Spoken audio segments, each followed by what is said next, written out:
Vamos a leer hasta el verso 17. Lucas 7, del 11 al 17.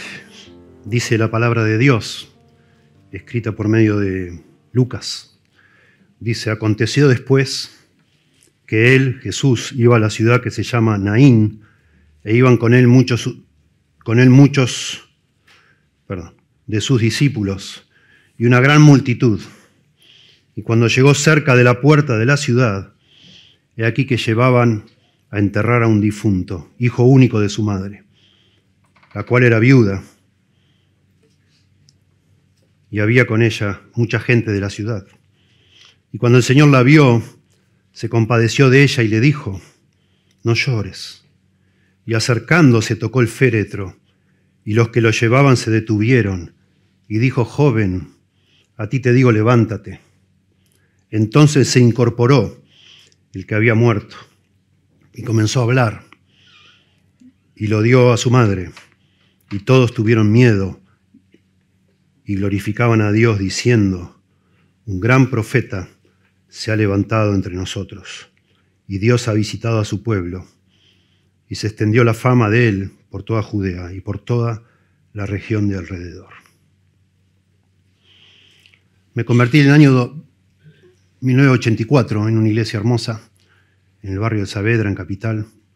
Más o menos un año después, un día llegaron dos motoqueros a la iglesia, Carlos y Susana. Todos con ropa de cuero, dos motos preciosas. Se notaba que tenían dinero. Dos motos imponentes, Carlos y Susana. En ese momento ellos todavía no tenían hijos. Se casaron, se hicieron miembros de la iglesia, se comprometieron con la iglesia, se convirtieron al Señor, por supuesto. Y bueno, yo supe ahí que ellos eran dueños de un restaurante en Palermo, en un lugar muy, muy exclusivo. Pero Carlos sintió un llamado al ministerio. Así que su hermano era el socio, así que dejó todo a su hermano y se capacitó para ser pastor. Y estando en el camino para llegar a ser pastor, él estaba construyendo su casa, muy hermosa también, y se le prendió fuego. Y se murió uno de sus hijos, porque dejaron una toalla en la habitación de los nenes sobre una estufa y ahí se prendió. Fuimos a visitarlo, estaban los bomberos todavía haciendo sus trabajos, y él nos animó a nosotros. Una fe inquebrantable. El velorio fue igual. Estaban todos los compañeritos del jardín, las maestras no entendían nada, estábamos cantando, los padres felices, todos contentos. De todos sus hijos era el que más amaba al Señor, el que fue con el Señor. Pero poco menos, hace unos meses, se murió Susana. Susana fue con el Señor. Y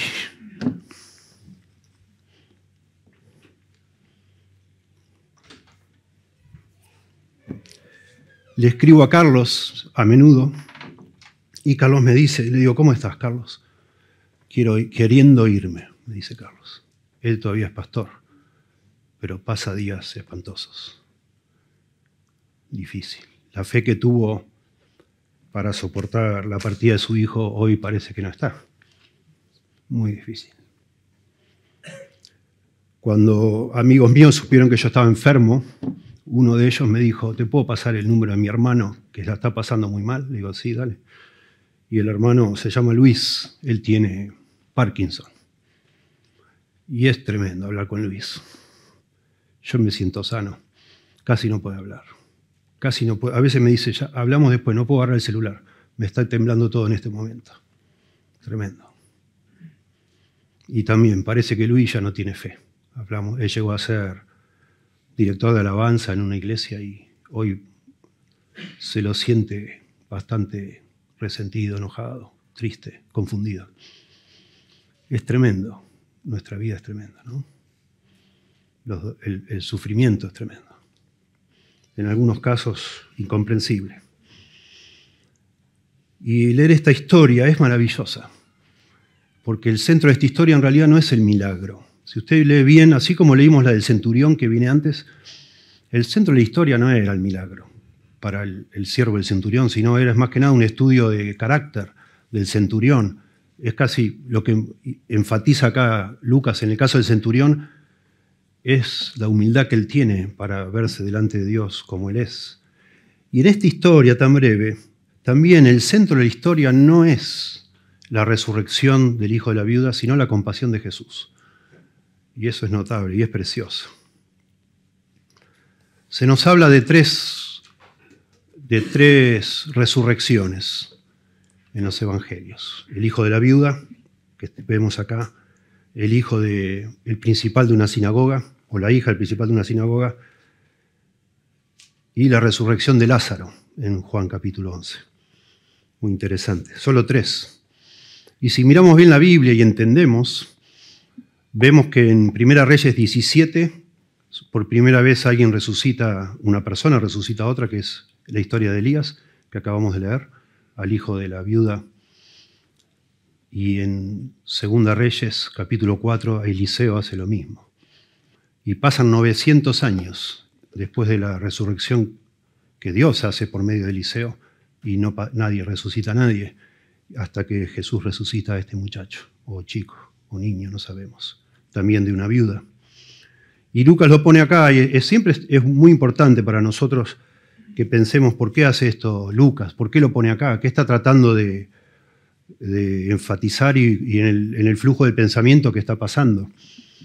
Bueno, en la siguiente párrafo o episodio, si queremos, en el Evangelio de Lucas, los discípulos de Juan el Bautista se acercan a Jesús a preguntarles, ¿eres tú el que iba a venir o esperamos a otro? Y Jesús le contesta, bueno, miren lo que está pasando, ¿no?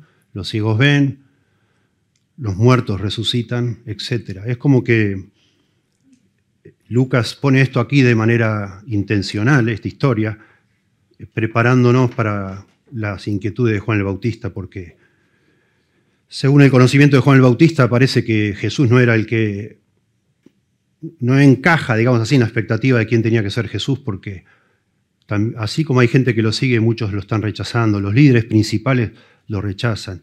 Y Jesús dice, no, yo soy, sí, claro que soy, porque yo estoy haciendo las obras que solo Dios puede hacer. Y ese es el punto acá. Pero sorprende. Tenemos que siempre tener cuidado. Está lleno de milagros, los 4 evangelios llenos de milagros, y tenemos que tener cuidado de ya pensar en Jesús como un hombre que hace milagros, y obvio, hace milagros. Y no distinguir un milagro de otro y no ver en cada situación qué es lo que se quiere comunicar o subrayar. Y en este caso, como decíamos, más que el milagro en sí, lo que se subraya es la compasión de Jesús. Y por supuesto, el poder de Jesús.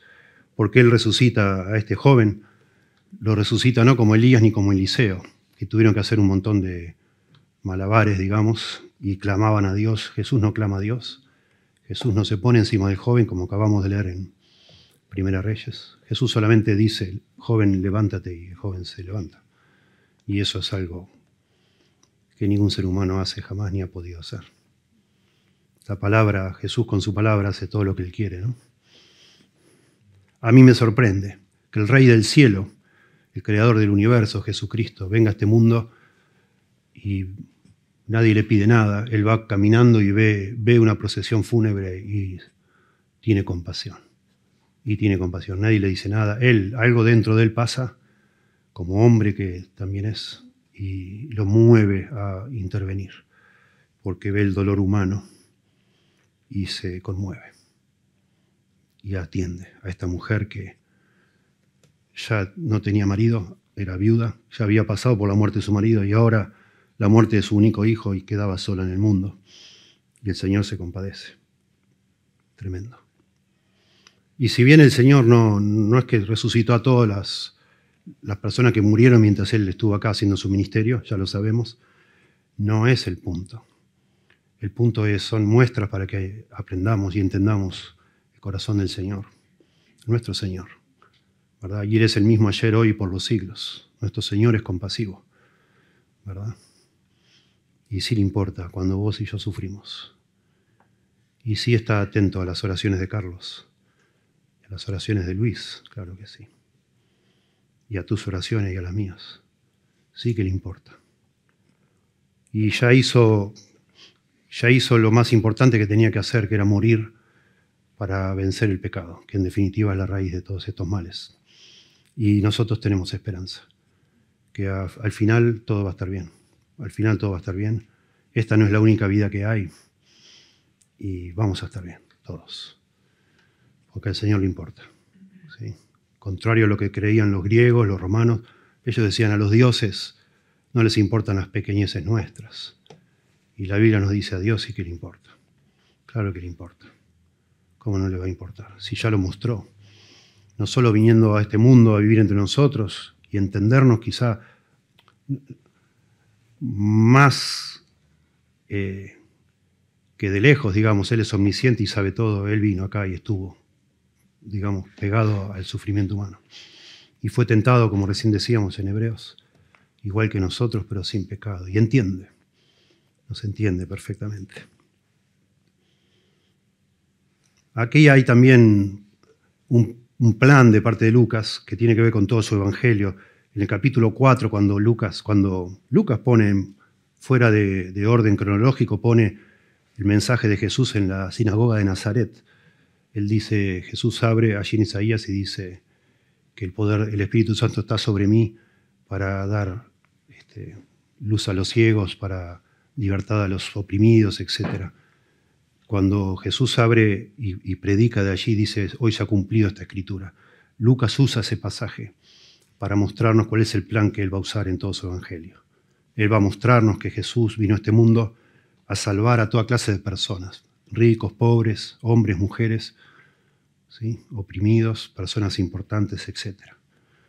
Cuando se nos contó la historia del centurión, aquí un poquito antes, estamos hablando de un hombre poderoso, que estaba a cargo de 100, por eso centurión, ¿no? De 100 soldados, que ganaba un sueldazo para aquella época, que tenía siervos, etc.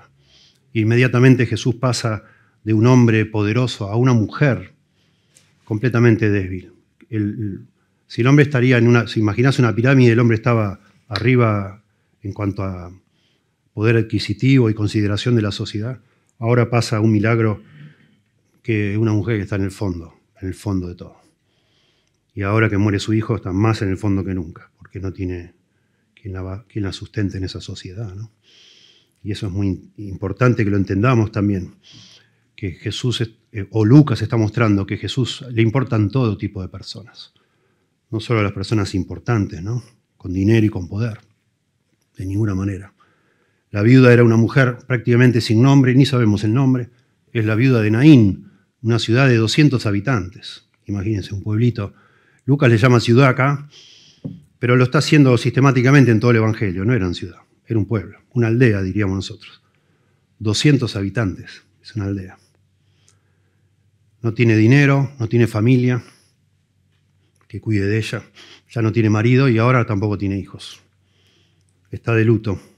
Y esta mujer de alguna manera personifica a los pobres, a los marginados, a los cuales el Señor vino a ministrar, ¿verdad? A liberar de la opresión. Uno está en la parte superior de la escala, digamos, social, y la otra, en este caso, en la parte más inferior, la mujer. Es interesante que en esta historia no se nos dice nada de la fe de esta mujer, de la fe de nadie, ni habla de la fe de nadie.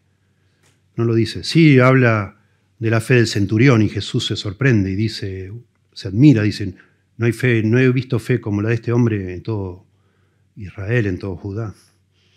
Pero esta mujer no se nos dice nada, ni siquiera pide ayuda.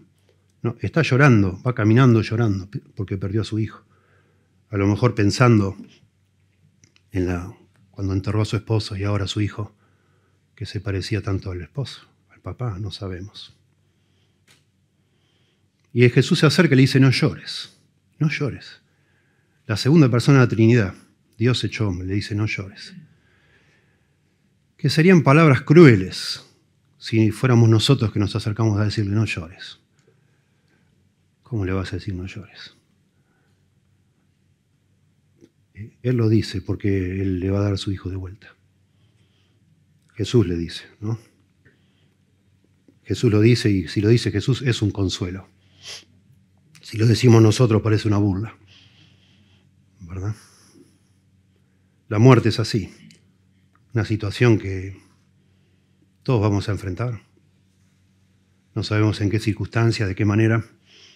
No sabemos si nosotros vamos a pasar por lo mismo de ver primero a nuestros hijos partir antes que nosotros, lo cual sería desgarrador, por supuesto. Nos muestra lo insignificante que somos, ¿no? La muerte. Dice acá, verso 11, Lucas 7:11, aconteció después de lo del centurión, que él, Jesús, iba a la ciudad que se llama Naín.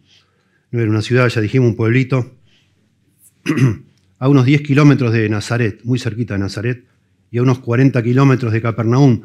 La situación anterior con el centurión fue en Capernaum, es decir, caminó más o menos un día de camino hacia el sur y llegó a este lugar llamado Naín. Y aparentemente, siendo como era una aldea pequeñita, toda la ciudad salía con esta viuda a acompañarla para enterrarlo afuera de la ciudad, ¿verdad?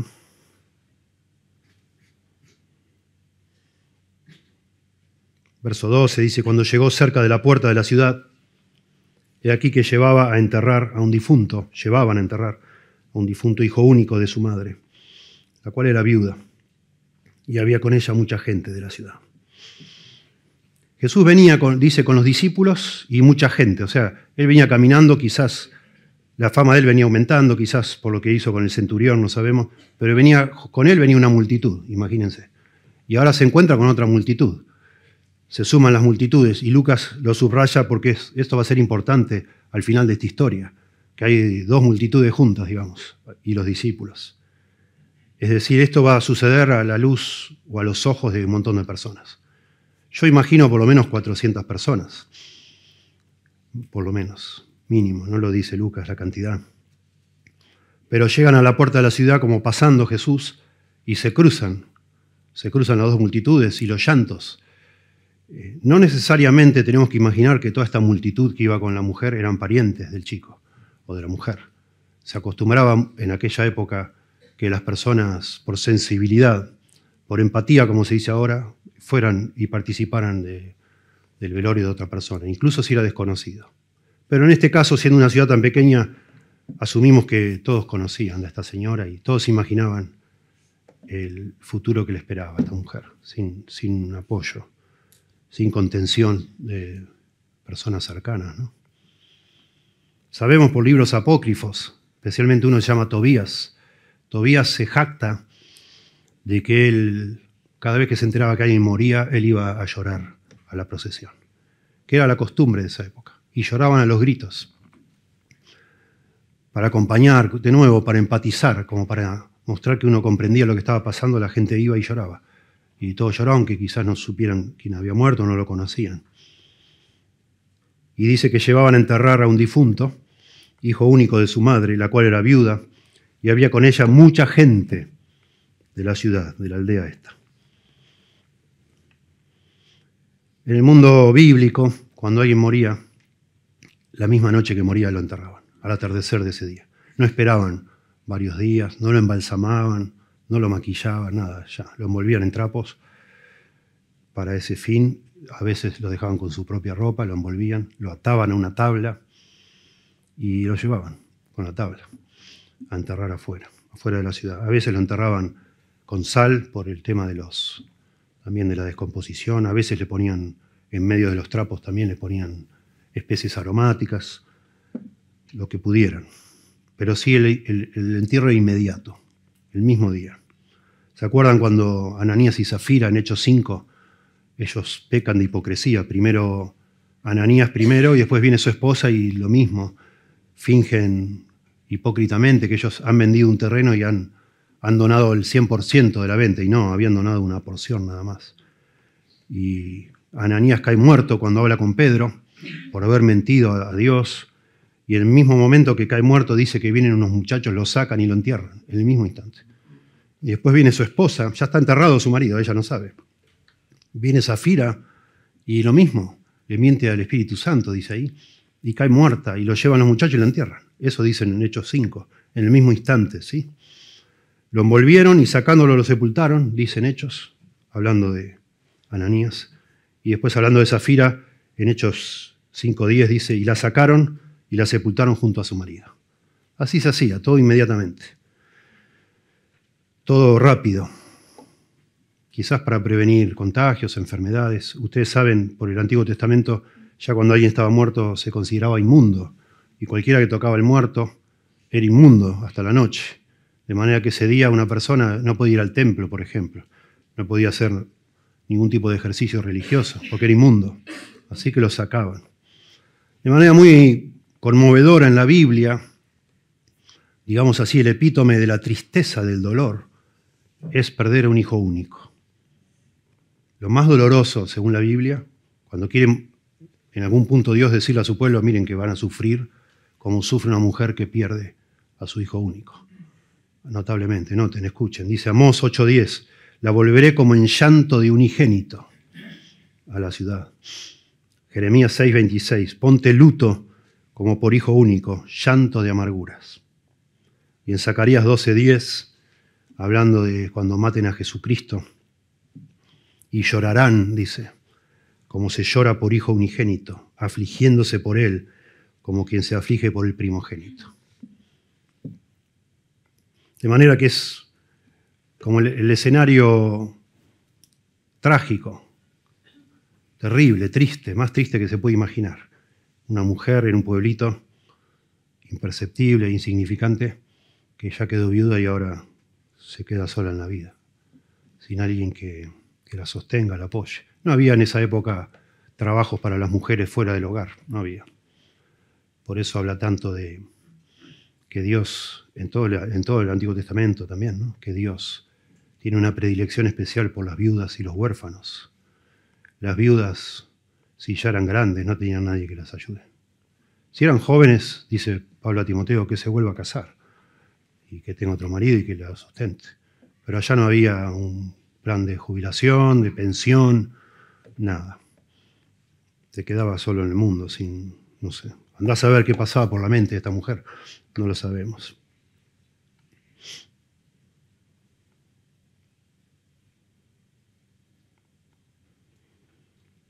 Que toda esta gente, una multitud, dice acá, estuviera con la mujer, no significa que toda esta gente después que pasara el velorio le iba a sostener, le iba a apoyar, le iba a ayudar. No. Estas multitudes se organizaban, digamos, para el velorio en sí, pero después ni sabemos qué iba a pasar. Están tratando de compartir el dolor en ese momento y nada más. No sabemos qué tal lo demás pueda pasar. No podemos inferir eso, ¿no? Era un acto de amor ir a un velorio de una persona y llorar con ella y ya. Y sobre todo cuando se trataba de una viuda, ¿no? Y entonces dice el verso 13, y cuando el Señor la vio, se compadeció de ella y le dijo, no llores, no llores. Todos van llorando a los gritos. Así se lloraba. Jesús se acerca y dice, no llores. Pero el Señor cuando la ve se compadece, y acá es el centro de este relato, el centro, porque está en el centro de todo el relato, y el centro porque es lo que se subraya aquí, ¿no? Es muy importante entender, y ver y pensar que esto no es común, es algo extraordinario. Aquí se usa una palabra que los griegos no usaban. Los griegos, cuando querían hablar de misericordia, usaban la palabra eleos. Eleos se traduce misericordia y es un acto de misericordia. Pero acá la palabra que está detrás no es eleos, sino esplanchon, o el verbo esplanchizomai, que habla de algo que te mueve desde adentro. Es como una cosa que te revuelve el estómago. Eso es lo que es. Porque splanchon se refiere a lo que nosotros llamamos las entrañas. No es el corazón. Los judíos no ponían la base, digamos así, o el centro de los sentimientos fuertes en el corazón, sino en las entrañas, en el estómago. Y esa es la palabra acá, es como que se te mueve todas las tripas, como decimos nosotros. Y eso es eso de alguna manera lo que mueve a Jesús a pararse. Él ve la situación, dice, y cuando el Señor la vio, nadie prestó atención al Señor. Están todos llorando, caminando con el chico, con la viuda adelante, imaginamos, y la ve el Señor y se compadece. Se le mueve todo adentro al Señor. Y eso hace que se acerque a la mujer para resolver esto.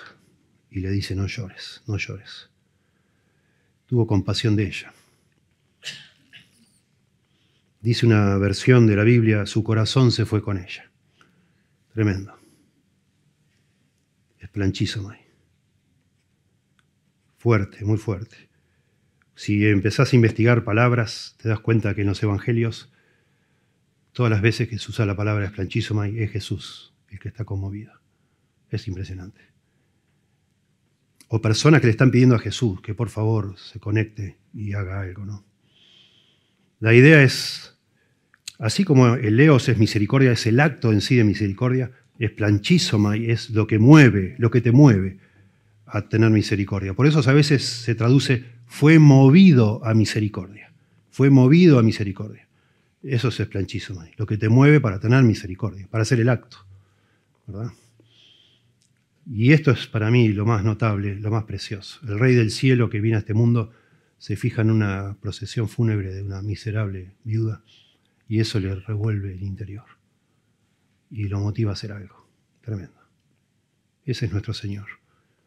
¿Sí? Insisto, esto no cometeríamos un error si quisiéramos ver eso repetido un montón de veces para entonces sí pensar que Jesús va a tener compasión de mí. No es necesario. Estos son como, en los evangelios tenemos como ventanas al corazón de Jesús, ¿no?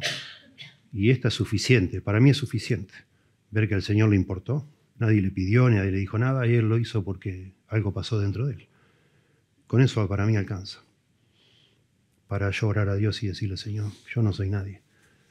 Por favor te pido que me resuelvas esto, yo no sé qué hacer.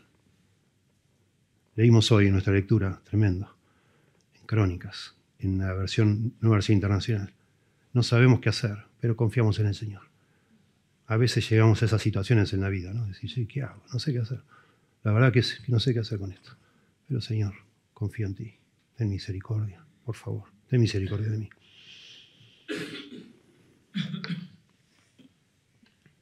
Escúchenlo. Encontré esto precioso en una biografía de Lutero. Un hombre llamado Martin Marty es el biógrafo. 2004 la biografía. Describe la devastación de Lutero cuando muere su hija, Magdalena. Dice así, estamos hablando de un campeón de la fe, ¿no? Un hombre que no lo movió nada. Se puso al hombro, digamos así, contra todo el mundo, contra el rey, contra el papa, contra los poderes. No le movió un pelo, no sé. Estaba en la dieta de Worms, parado con todo, que le iban a condenar, dijo, yo no puedo hacer nada en contra de mi conciencia. El hombre, un titán de la fe, digamos, dice Lutero. O dice este biógrafo, cuando siendo apenas una adolescente, su hija favorita Magdalena murió, él se mostraba inconsolable y casi perdió la capacidad de mantener viva su fe. Incluso habló de haber perdido la fe durante algún tiempo, algo que no había sucedido nunca, ni siquiera cuando tuvo que enfrentarse al odio de papas, emperadores y príncipes. Tremendo. Así somos, ¿no? No sabemos. A veces nos viene el dolor y somos unos campeones, nos confiamos a Dios, pero a veces no.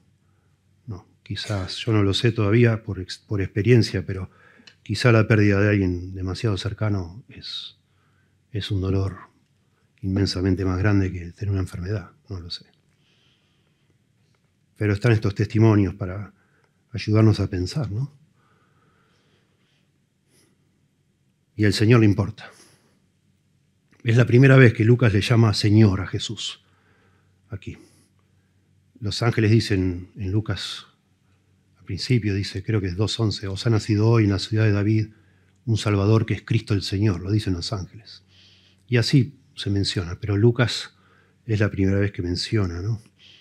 Dice acá, y cuando el Señor, Jesucristo, cuando el Señor. Esto tiene connotaciones teológicas muy importantes, y en aquella época decirle a alguien Señor era Dios. Cuando Dios, el amo, el dueño, el Señor, la vio, se compadeció de ella y le dijo, no llores. Nunca tenemos que acostumbrarnos también, pienso yo. Ojalá Dios nos dé capacidad de sorpresa, de sorprendernos. Pero pensar en el Señor conectándose a ese nivel con personas insignificantes es algo sorprendente. Es como si un rey, ni sabemos lo que es un rey, nunca tuvimos un rey, tenemos un presidente, son personas comunes, ahí lo vemos. A nuestro presidente a veces ni parece un presidente, como se conduce, ¿no? Pero los reyes a veces sí, ¿no? Se dan esa importancia, se rodean de pompa. Un rey, el rey del cielo, el rey del universo, se acercara a esta viuda es algo maravilloso. El Señor, dice acá. El Señor la vio y se compadeció de ella.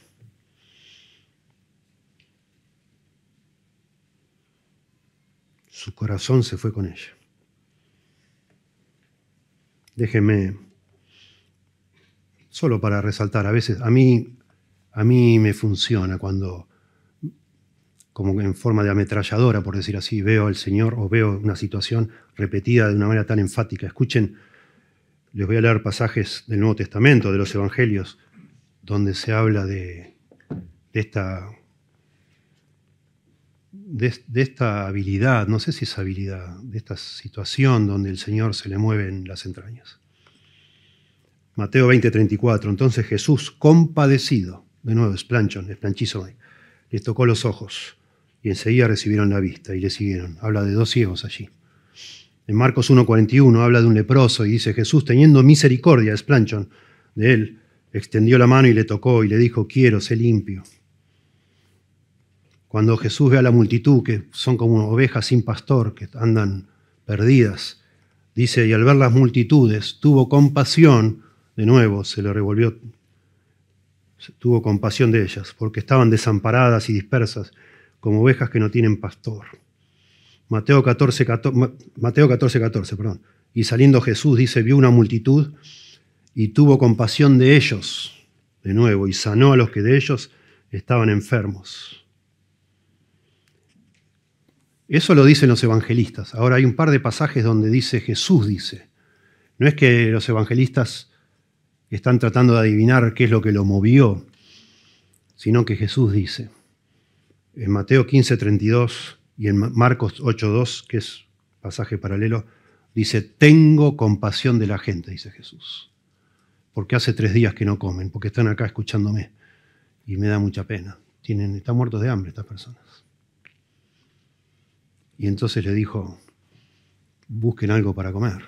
Vamos a darle de comer a toda esta gente. Ustedes conocen la historia.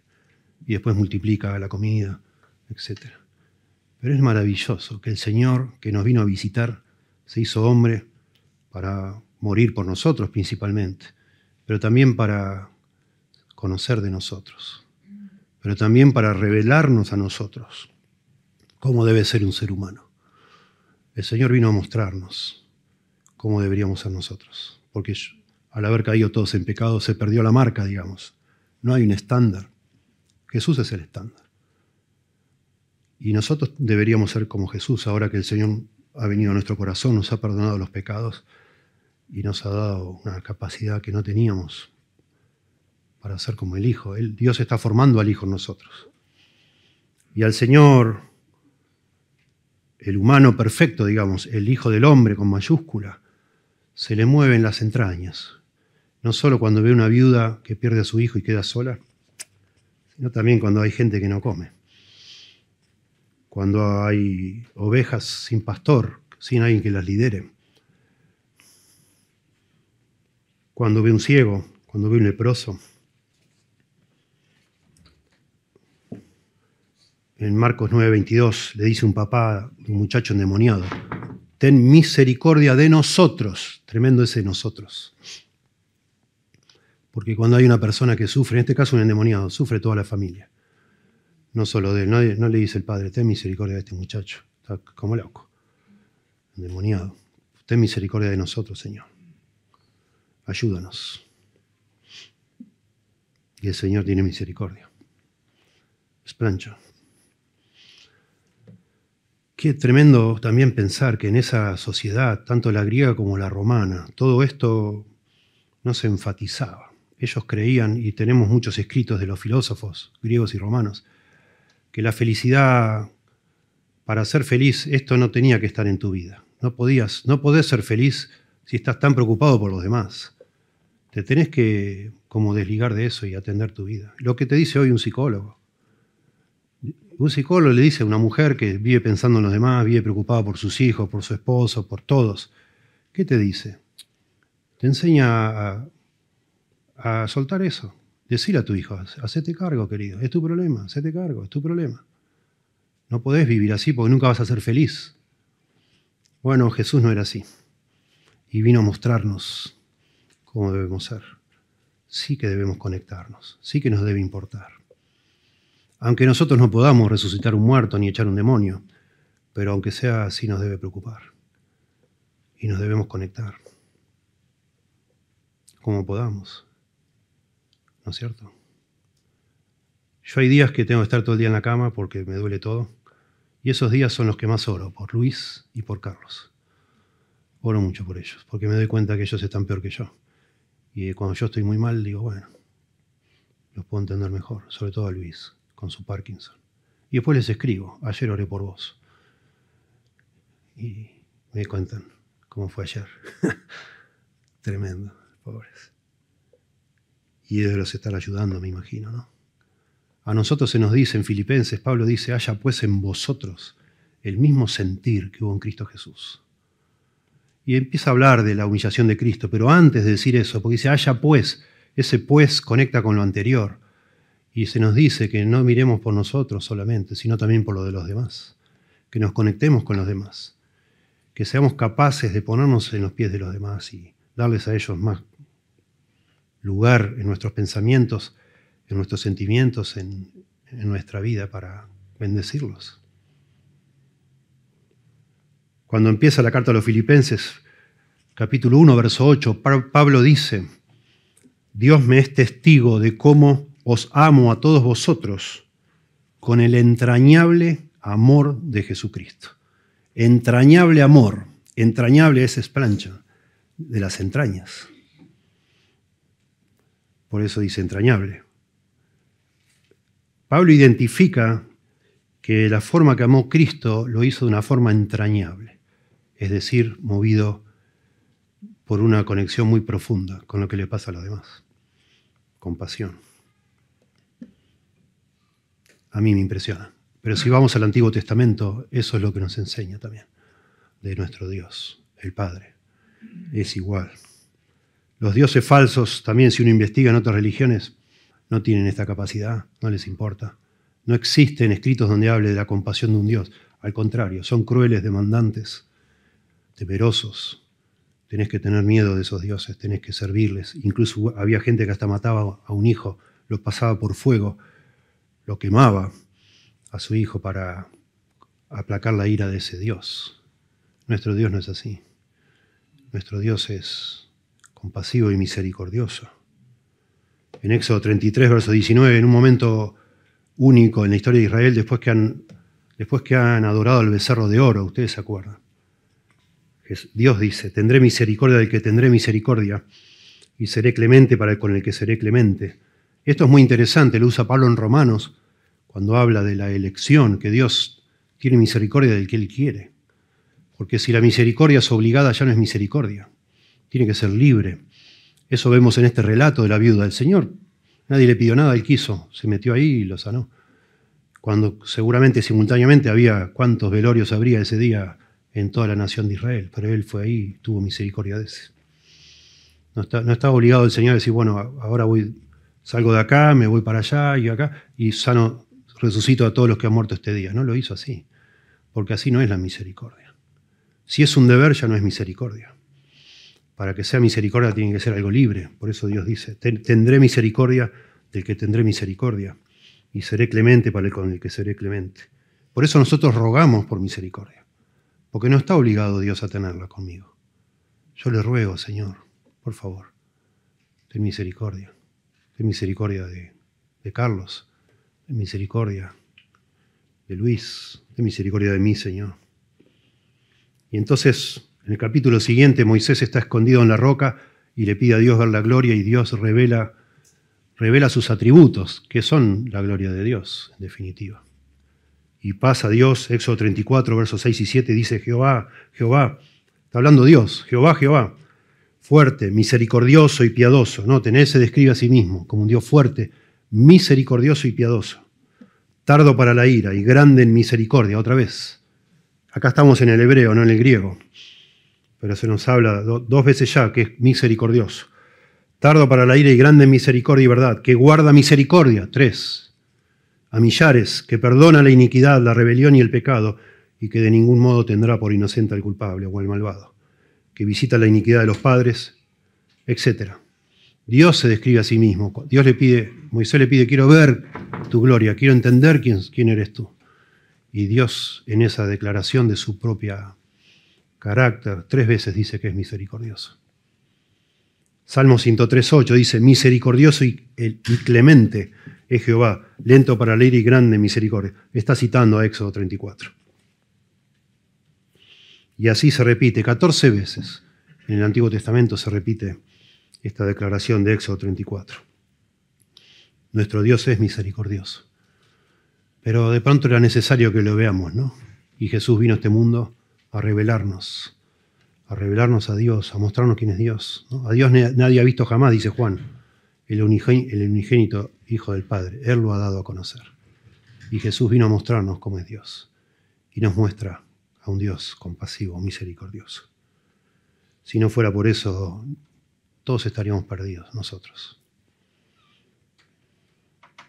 No necesitamos tener una enfermedad terminal, ni tener Parkinson, ni nada. Tenemos pecado, y eso a Dios le revuelve el estómago, porque estamos perdidos. Porque somos incapaces de manejar la vida como debe ser, por causa de nuestro pecado. Porque no sabemos cómo llevar adelante un matrimonio, cómo educar hijos. No sabemos nada, hacemos todo mal, porque estamos mal. Y el Señor tiene misericordia y tiene compasión de esta forma preciosa.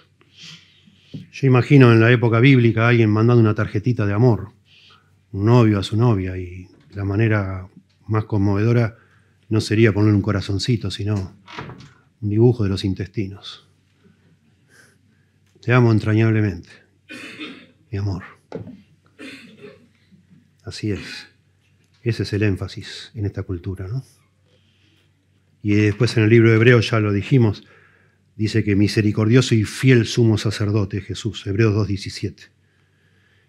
Y dice que Él no es un sumo sacerdote que no pueda compadecerse, ahí está, de nuestras debilidades, sino uno que fue tentado en todo, según nuestra semejanza, pero sin pecado.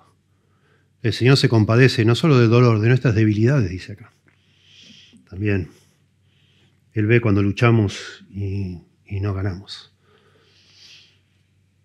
Y entonces verso 14 dice, volviendo a Lucas 7:14, y acercándose Jesús, tocó el féretro. Acá no te tenés que imaginar un ataúd, porque no se usaban los ataúdes. Es una tabla. Nunca se ponía así cubierto. Es una tabla para que no se les caiga, para poder llevarlo rígido. El cuerpo atado a esa tabla, envuelto en trapos y atado a la tabla, y personas cargando la tabla. Y el Señor se acerca y toca la tabla. En el momento de tocar la tabla, Jesús es inmundo, y Él lo sabe, porque así lo decía la ley. Pero Él tiene compasión. Le mueve más desde adentro su compasión, lo motiva más su compasión que quedar inmundo.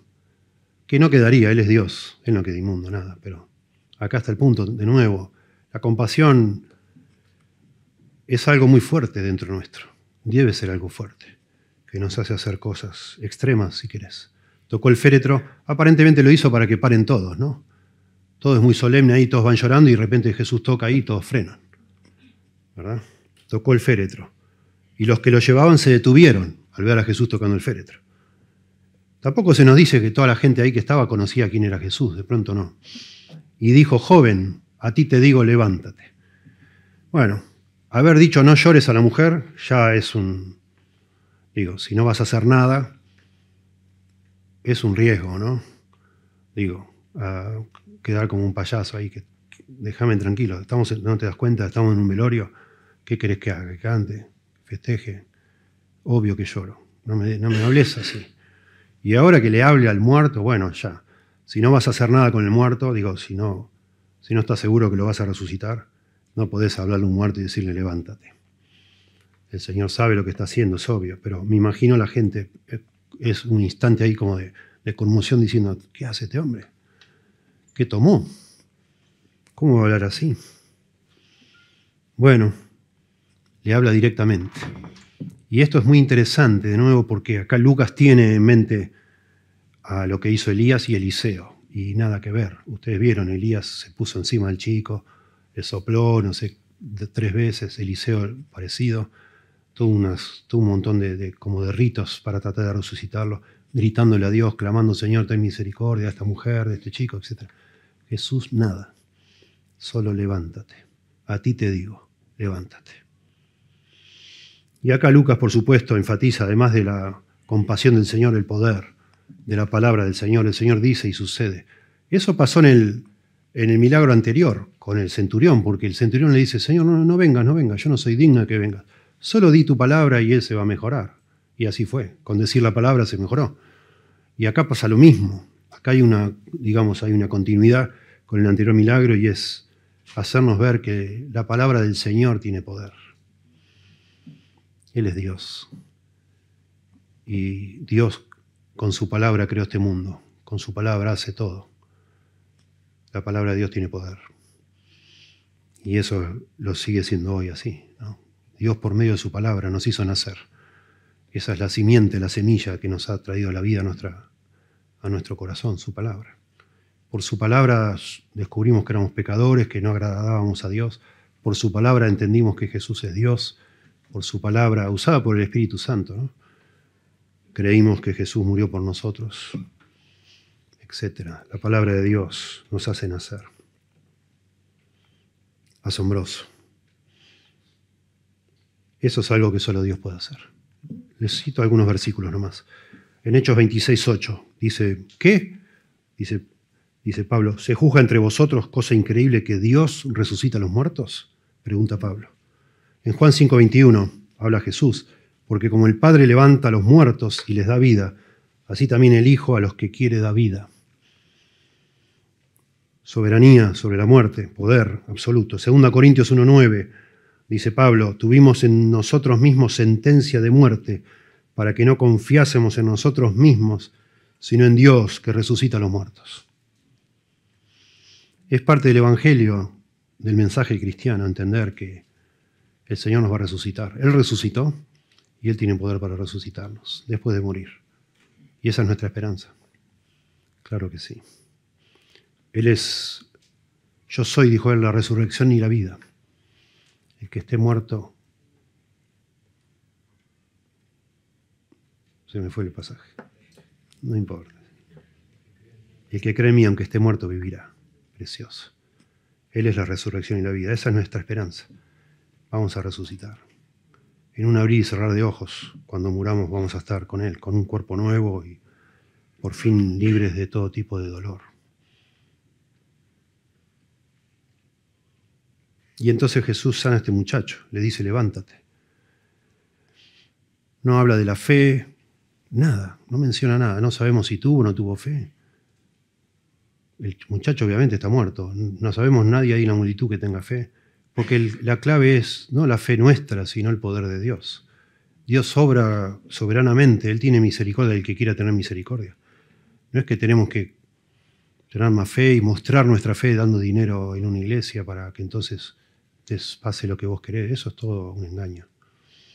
Tengan cuidado. Ustedes saben lo que pasa por ahí. Ese de Dios, el poder de Dios y su misericordia. Y entonces, dice verso 15, se incorporó el que había muerto y comenzó a hablar. Bueno, ya que se incorpore, otra vez, no sabemos bien el detalle de cómo lo llevaban. Algo lo tenían que atar por miedo a que se les caiga, obviamente, ¿no? Pero el chico envuelto como estaba, yo leía que en algunos entierros ni siquiera los envolvían en trapos, sino con su propia ropa lo llevaban. Capaz que este era el caso, no sé, no sabemos. Pero el joven se sentó, se incorporó, dice el que había muerto, y comenzó a hablar. Y dice al final, y lo dio a su madre, lo mismo que dice allá en 1 Reyes 17, cuando Elías resucita al hijo de esta mujer viuda también, lo lleva y se lo da a la madre. Es conmovedor. Se lo dio a su madre. Y la redacción en el griego, aquí en nuestro Nuevo Testamento es en griego, original, la redacción en el griego es exactamente igual a lo que pasa con Elías en la versión que se llama la Septuaginta en griego. Es exactamente las mismas palabras. Por eso pensamos que Lucas de alguna manera quiere hacernos saber a los que leemos que esto que está pasando acá es lo mismo que pasó con la viuda allá en Sarepta. Y la gente así lo pensó, porque de nuevo la gente sabía que solo Elías y Eliseo fueron los únicos dos profetas jamás que resucitaron un muerto. Y la gente lo sabía y los admiraba mucho. Y por eso cuando Jesús pregunta a sus discípulos, ¿quién piensa la gente que soy yo? Y empiezan a decir Elías, Eliseo, Moisés, no sabemos.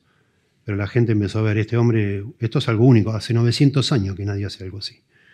Esto es algo único. Y por eso dice verso 16, y todos tuvieron miedo y glorificaban a Dios diciendo, un gran profeta, Elías y Eliseo eran grandes profetas, un gran profeta se ha levantado entre nosotros y Dios ha visitado a su pueblo. Y acá viene la razón de por qué Lucas enfatiza que hay una muchedumbre, dos muchedumbres, la que venía con Jesús y la que estaba ahí. Y todas estas personas quedan sorprendidas y dicen, wow, Dios nos ha visitado. Dios está con nosotros. Esto no lo hace una persona cualquiera. Este hombre es un gran profeta, lo cual es un avance, digamos. El punto era que llegaran a reconocer que Él es Dios, el Mesías, pero acá hablan de un gran profeta y que tuvieron miedo. Y se extendió, verso 17, la fama de Él por toda Judea y por toda la región de alrededor. Y el relato siguiente empieza con Juan el Bautista. Él estaba preso en una fortaleza de Herodes, del otro lado del Jordán, aparentemente cuando dice, y por toda la región de alrededor, probablemente llegó a la fortaleza donde estaba Juan el Bautista. Y eso despierta esas inquietudes. Bueno, hasta aquí el relato, el gran poder de Jesús. Podríamos decir, acá no lo menciona de manera explícita, pero podríamos hablar acá de tres grandes verdades. La tristeza que introduce el pecado en nuestra realidad, la compasión de Jesús por nosotros y el poder de Jesús, el mismo poder de Dios. Cuando vamos por los evangelios y vamos viendo a Jesús conmovido, hay varias ocasiones donde Él realmente no usa la palabra esplancho ni esplanchísomai, pero muestra un corazón sumamente sensible al dolor humano. Especialmente en Juan 11, cuando muere Lázaro, están todos llorando. Y dice que María y Marta estaban llorando, la palabra es a los gritos. La multitud ahí de judíos están llorando a los gritos también. Lázaro vivía muy cerca de Jerusalén, ¿verdad? En Betania, ahí nomás. Están todos los judíos llorando. Todo esto sucede lejos de Jerusalén, como a 100 kilómetros al norte. Pero cuando sucede ahí cerca de Jerusalén, los testigos de la resurrección de Lázaro son autoridades judías. Y están llorando, porque era la costumbre, y ahí se nos dice que Jesús lloró. Y usa otra palabra, porque están todos llorando a los gritos, pero Jesús no está gritando. Y están cayéndole lágrimas de los ojos a Jesús. Cuando Jesús llora por Jerusalén, sí grita. Sí clama, ¿no? Jerusalén, Jerusalén. Tantas veces quise juntarte como una gallina a sus polluelos. Ahí está gritando Jesús. Llora fuerte. Pero acá en Juan 11, cuando sabe que su amigo, porque dice que era su amigo amado, está muerto, y ve a la gente, como que mira a todos, y ve a María, Marta llorando a los gritos, ve a los judíos llorando que habían ido a acompañar, y Jesús ve todo y se conmueve y llora, sin gritar. Y es asombroso que dicen los judíos, que no conocen mucho de Jesús, lo ven llorar y dicen, miren cómo lo amaba. Se ve que lo amaba mucho a su amigo Lázaro. Y de nuevo, no sé ustedes, me gustaría, le he pedido a Dios palabras para que ustedes puedan irse de acá pensando mucho en la compasión de Jesús. A mí me conmueve y me bendice tanto. Y se ha escrito mucho sobre esto, diciendo, no, bueno, lloraba porque lo quería mucho a Lázaro, Jesús, ¿no? Otros dicen, no, Lloraba por María y Marta, dicen, no, nada que ver. Lloraba por ver la dureza de los judíos, porque estaban ahí llorando, pero en realidad no creían nada, ni iban a creer nada. Y así iban especulando, ¿por qué lloraba? ¿Por qué lloraba? Y Jesús está ahí, esto sucede un poquitito antes de la última cena. Ahí está Juan 11, después Juan 12, se hace como un puente a Juan 13, que es donde empieza todos los discursos del aposento alto. Pero es ahí. El Señor vino a destruir la muerte, que es el último enemigo. Y el Señor ante la muerte llora. Es triste. Para Él es triste, claro que sí. Las consecuencias que ha traído el pecado en la vida humana es tremendo. Y Él que viene a morir por el pecado y sus consecuencias, el último enemigo, dice la Biblia, que tenemos es la muerte. Y Él ve cómo nos afecta todo el pecado a nosotros. Y llora. Y llora. Y yo le pido a Dios llorar, no solo por Carlos o por Luis, sino por mi pecado. Por mi pecado tengo que llorar. Es triste. Es muy triste. Todo lo que causa, ¿no? El dolor que causa a otros cuando nosotros no somos lo que deberíamos ser y no somos. Y buscar al Señor para que nos ayude, que nos perdone, que tenga misericordia de nosotros, ¿verdad? Cuando veo el pecado en otros, en alguno de ustedes, yo tengo que llorar. Porque eso es lo más triste de todo, ¿verdad? Yo ayer tuve un dolor insoportable, pero tengo calmantes. Tomé calmantes y se me fue. Esta mañana por las dudas tomé calmantes y acá estoy, no me duele nada. Hasta acá, subo la escalera casi corriendo. Me reía adentro porque de verdad subí la escalera como nunca. Es porque estoy empastillado. Pero ¿qué hacemos con el pecado? ¿Qué tomamos? No podemos tomar nada.